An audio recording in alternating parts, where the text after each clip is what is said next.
2002, program studi manajemen perkantoran di Universitas Pendidikan Indonesia.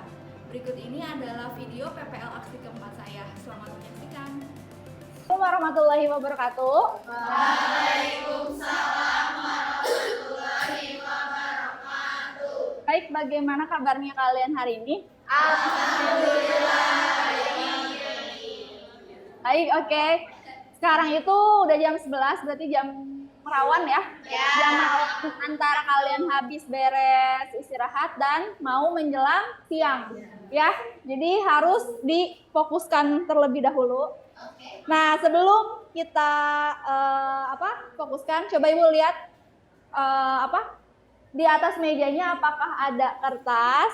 Kalau ada kertas silahkan dibuang dulu keluar, atau enggak misalnya dibawa dulu, nanti setelah habis beres pembelajaran hari ini dibuang ke tempat sampah.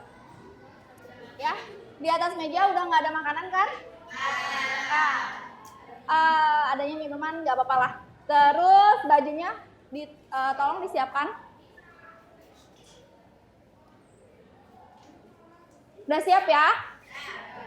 Nah, sebelum memulai pembelajaran, silahkan KM pimpin doa terlebih dahulu.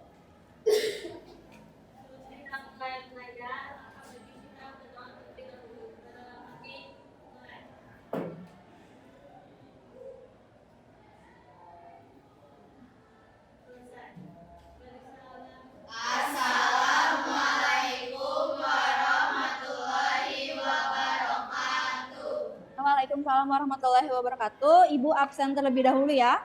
Alia Afiani, Alia Nelawati. Oke, semuanya berarti hadir ya. Alhamdulillah. Nah, sebelum seperti biasa ya, Ibu akan memulai ice breaking ya. Nah, clue-nya ya. Clue-nya itu ingat masa lalu, lupakan masa sekarang. Jadi siapa yang belum move on?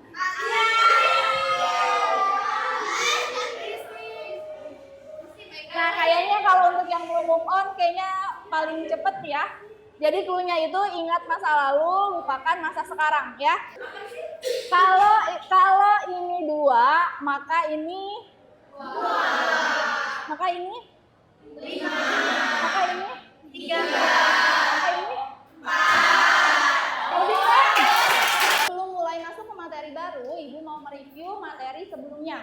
Ada yang tahu materi sebelumnya kita membahas apa? Ya, betul ya. Kemarin kan kalian udah praktek MC ya. Nah, sekarang ada yang tahu MC itu apa? Ya, Siti. Pembawa acara adalah pihak yang memandu suatu kegiatan dan membangun komunikasi dengan seluruh peserta kegiatan. Betul ya, MC itu merupakan seorang pemandu acara ya. Jadi kalau misalnya nggak ada MC, acara itu nggak bisa berjalan ya, karena nggak ada yang mandu pertama. Terus nggak ada kayak penghubung antara si yang punya acara dengan si audiens ya. Baik, kita lanjut. Nah, untuk pembahasan kali ini, kita akan membahas akomodasi dan transportasi perjalanan dinas. Nah, jadi sebelumnya, meskipun perjalanan dinas itu selalu direncanakan terlebih dahulu, tapi banyak banget ya permasalahan yang selalu ada. Contohnya, kalau dilihat dari akomodasi dan transportasi itu, banyak ada beberapa mungkin sekretaris yang salah memilih transportasi. Contohnya misalnya lagi ada hujan ya, cuaca. Kalau cuaca kita nggak tahu ya. Ternyata sebelumnya sudah direncanakan naik pesawat, otomatis delay. Kalau nggak delay bahkan bisa cancel, batal. Betul. Kalau di akomodasi banyak sekali juga, misalnya si sekretaris itu tidak terlalu memerhatikan si letaknya itu di mana. Ada yang malah memesan akomodasinya yang jauh dari tujuan. Nah, itu kan otomatis akan menghambat perjalanan si dinasti pimpinan ya. Nah, jadi makanya sebagai sekretaris kita itu harus bisa melihat entah itu dari cuacanya atau enggak misalnya bikin rencana A dan rencana B. Jadi jangan sampai kita menghambat perjalanan dinasti pimpinan. Nah, untuk analoginya akomodasi dan transportasi perjalanan dinas itu seperti kalian memilih baju saat pesta atau acara. Nah, untuk tujuan pembelajarannya, di sini kalian dapat menganalisis tujuannya, menganalisis dan mengelola akomodasi dan transportasi perjalanan dinas secara percaya diri. Dari pembelajaran sebelumnya, Ibu lihat masih banyak interaksi siswa dan guru itu masih kurang ya. Kadang ibunya aktif, kaliannya pasif. Nah, untuk pembelajaran kali ini, Ibu akan menggunakan model pembelajaran PBL atau Problem Based Learning dan menggunakan metode diskusi dan tanya jawab. Jadi diharapkan untuk pembelajaran kali ini kita berdua atau interaksi antara guru dan siswa itu bisa lebih banyak dan baik lagi. Nah, untuk kegiatan pembelajarannya, yang pertama itu kalian mengamati tayangan video dan slide PPT, lalu tanya jawab, ya, lalu menganalisis dan mengelola akomodasi dan transportasi perjalanan dinas, dan yang terakhir itu penilaian hasil belajar. Seperti biasa kita akan ada tes formatif atau post test setelah akhir pembelajaran. Nah, di sini penilaian pembelajaran yang akan dinilai dalam pembelajaran kali ini yang pertama sikap, pengetahuan, dan keterampilan. Jadi semuanya lengkap ya. Nah, di sini ada pertanyaan.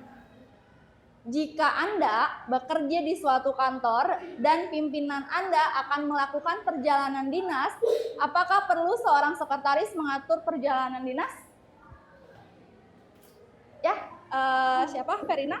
Perlu karena sekretaris itu merupakan salah satu tugas sekretaris agar perjalanan dinas berjalan secara efektif dan efisien, sehingga pekerjaan pimpinan tidak terbengkalai hanya karena terdapat kesalahan dalam menyusun jadwal. Jadi kata Verina itu perlu ya, karena yang pertama tugasnya sekretaris memang harus mengatur perjalanan dinas. Yang kedua, agar perjalanan dinas itu bisa berjalan secara efektif dan efisien. Jangan sampai menghambat pekerjaan pimpinan ya saat perjalanan dinas. Nah, di sini ada materi mengenai mengatur akomodasi dan transportasi perjalanan dinas. Nah, yang pertama yang perlu kalian perhatikan adalah memesan transportasi dan akomodasi sesuai jadwal.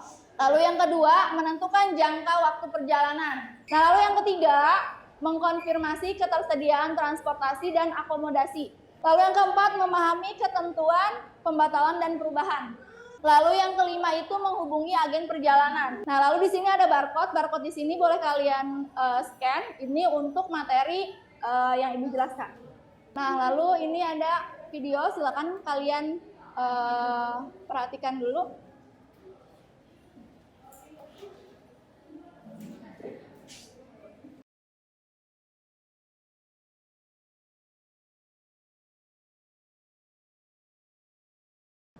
Coba, Ibu mau tahu kalau transportasi itu dibagi ada berapa? 3. Siapa? Di sini ada pembagian kelompok. Kelompoknya akan dibagi menjadi 4 kelompok. Satu kelompoknya itu ada 5 orang. Ya, silakan kalian duduk dulu secara kelompok. Oh ya, jangan lupa bawa laptop ya, masing-masing kelompok.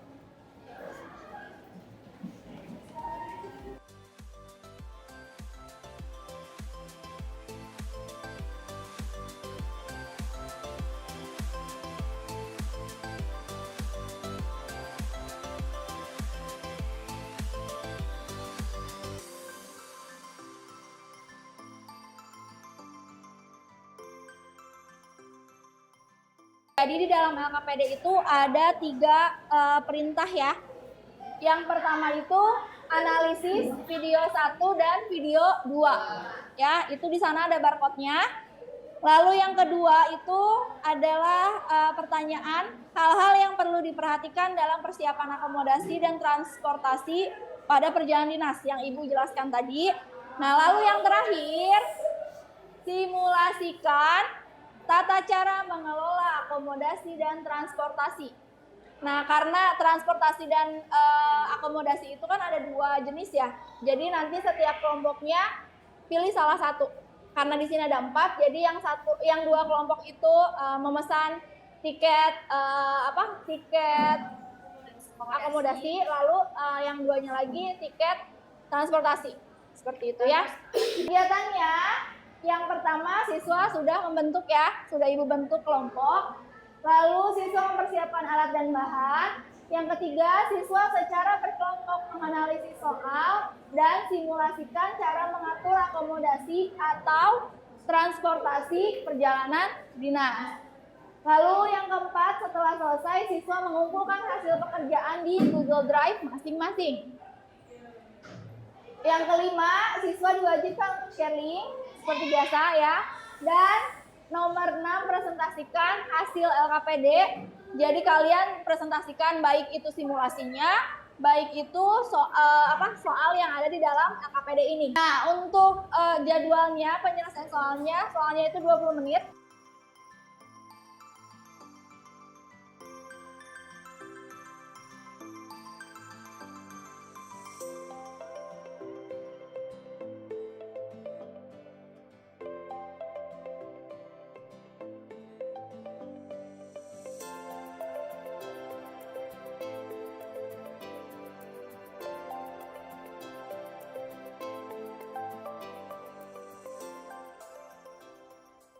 Dinas yaitu pertama, memesan akomodasi dan transportasi sesuai jadwal. Yang kedua, menentukan jangka waktu perjalanan. Yang ketiga, mengkonfirmasi ketersediaan transportasi dan akomodasi. Yang keempat, memahami ketentuan pembatalan dan perubahan. Dan yang terakhir, menghubungi agen perjalanan. Menentukan kelompok mana yang paling terbaik ya. Ibu nilai dari yang paling lengkap ya, dari strukturalnya ya, dari awalnya yang menurut Ibu kelompok yang baik itu kelompok 1. Tiga ya. Untuk selanjutnya di sini ada tes formatif seperti biasa. Boleh di scan barcode. Nah, di sini soalnya ada 10 ya. Tidak jauh dari bahasan yang kita bahas hari ini. Jadi silakan dikerjakan. 5 menit cukup ya. 5 menit dimulai dari sekarang.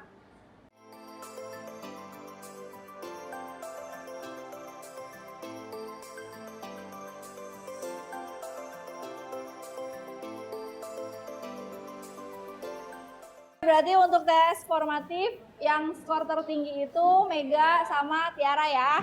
Oke. Nah, untuk kesimpulan, silakan yang mau. Siap, Widya ya. Pembelajaran hari ini dalam mengatur akomodasi dan transportasi ada beberapa hal yang perlu diperhatikan. Yang pertama, memesan transportasi dan akomodasi sesuai jadwal. Yang kedua, menentukan jangka waktu perjalanan. Yang ketiga, mengkonfirmasikan ketersediaan transportasi dan akomodasi. Yang keempat, memahami ketentuan pembatalan dan perubahan. Dan yang terakhir, menghubungi agen perjalanan. Nah, mudah-mudahan pembelajaran hari ini itu kalian bisa terapkan di kehidupan sehari-hari ya. Karena kalau untuk akomodasi dan transportasi itu setidaknya kalian bisa kan ya liburan ya. Tidak dalam rangka kalian kerja atau mengatur perjalanan dinas, kalian bisa juga mengatur untuk perjalanan atau liburan kalian sendiri. Seperti itu. Nah, untuk refleksi pembelajaran di sini Ibu ada G-form lagi. Silakan kalian submit paling lambat itu sampai dengan jam 7 malam. Nah, lalu untuk materi selanjutnya ini adalah kegiatan jadwal pimpinan ya. Setelah tadi sudah menentukan atau mengatur akomodasi dan transportasi, materi selanjutnya adalah kegiatan jadwal pimpinan. Silakan dibaca-baca dulu materinya. Nanti untuk pembelajaran berikutnya kita akan bahas materi ini. Dan terima kasih untuk pembelajaran hari ini sudah selesai.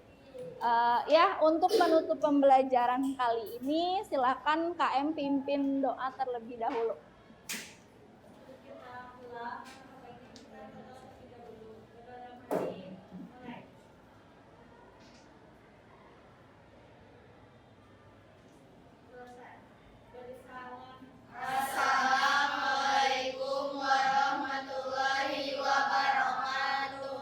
Waalaikumsalam warahmatullahi wabarakatuh.